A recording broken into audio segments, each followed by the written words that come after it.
Sur invitation du Parti communiste chinois, le Bloc républicain a envoyé une délégation en Chine pour une mission du 24 mai au 3 juin 2023. La délégation du Bloc républicain, conduite par l'honorable Janvier Yawedehou, est composée de l'honorable Rosine Dainho, Marietou Tamba, l'honorable Joseph Anani et Eugène Dosoumou. Arrivée en Chine le 25 mai 2023 à Shanghai, elle a été accueillie du 25 au 29 mai à l'école du comité municipal de Shanghai où elle a suivi une série de formations politiques dispensées par les experts du Parti communiste chinois. Le 29 mai, la délégation est arrivée à Wuhan pour participer à la conférence sur l'éducation thématique au sein du PCC, sur l'apprentissage et la mise en œuvre de la pensée de Xi Jinping sur le socialisme à la chinoise au Centre international de conférence d'Angrong. Après le discours de Guo Yezhou, ministre des Affaires internationales du PCC, et d'une présentation faite par Zhu Jing, directrice générale du département de l'éducation et de la province du Hubei, c'est le Bénin représenté par le Bloc républicain qui a fait le troisième discours sur un total de 6.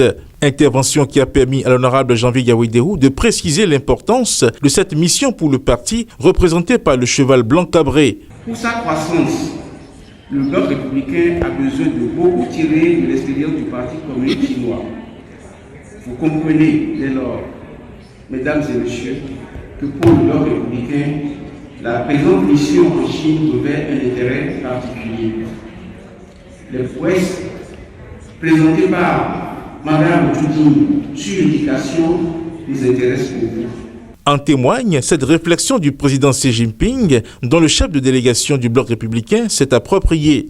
Le président Xi Jinping, secrétaire général du PCC, disait ceci, je le cite: si le comité central du parti n'a pas d'autorité, si les théories, les lignes et les politiques du parti ne sont pas mises en œuvre, et si chacun suit sa propre voie, chacun fait ce qu'il veut, ou ne fait pas ce qu'il ne veut pas, le parti deviendra des indispensables dispersés, un club privé qui fait n'importe quoi, et la direction du parti ne seront que des mots vides. Fin de citation. Le renforcement continuel de l'apprentissage et l'éducation au sein d'un parti devient une obligation afin de maintenir l'unité de pensée en son sein. C'est le meilleur moyen pour permettre aux militants de rester fidèles à l'engagement initial et garder constamment à l'esprit la mission du parti. C'est la quintessence de ce que nous avons pu noter sur l'éducation thématique au sein du Parti communiste chinois et sur l'apprentissage de la mise en œuvre de la pensée de Xi Jinping sur le socialisme à la chinoise.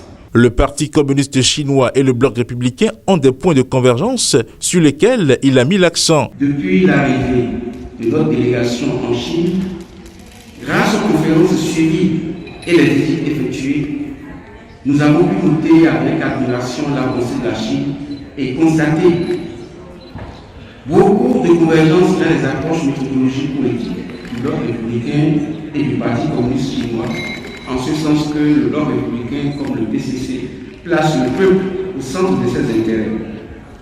Dans notre parti, les jeunes et les femmes occupent une place de choix dans les organes de décision.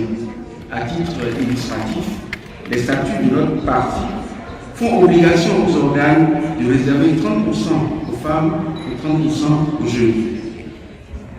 L'approche participative par laquelle le PCC associe les populations à la base, à l'identification et à la réalisation des projets vitaux, et aussi celle du Bloc républicain. En effet, les élus communaux de notre parti travaillent intimement avec les populations à la base pour permettre une mise en œuvre des plans de développement des communes, le PDC. En outre, ces populations participent déjà à l'identification à la base des actions à inscrire dans les diplômes. En répondant à cette invitation du Parti communiste chinois, le Bloc républicain, jeune parti politique né de la réforme du système partisan au Bénin, va à une école non seulement politique, mais surtout de développement. Au nom du secrétaire général national de notre parti, le ministre d'État Abdoulaye Diop, au nom des membres de la délégation que je conduis, ainsi qu'en mon nom, je voudrais vous remercier pour l'accueil chaleureux et les soins dont la délégation des deux partis est entourée depuis son entrée en territoire de la République populaire de Chine. Le parti Bloc républicain s'honore particulièrement d'être invité au présent séminaire démarré à Shanghai, qui se poursuit à Wuhan et qui s'achèvera dans quelques jours à Beijing, comme pour nous dire que les meilleures choses ont toujours une fin. Ce message de l'honorable Janvier Yawidéou a été très applaudi par les participants. Étaient présentes à cette conférence les délégations d'Europe centrale et orientale, d'Amérique latine et d'Asie. Il faut par ailleurs préciser qu'une délégation de l'UP Le Renouveau conduite par l'honorable Gérard Benonchi a été invitée en Chine pour suivre les mêmes activités.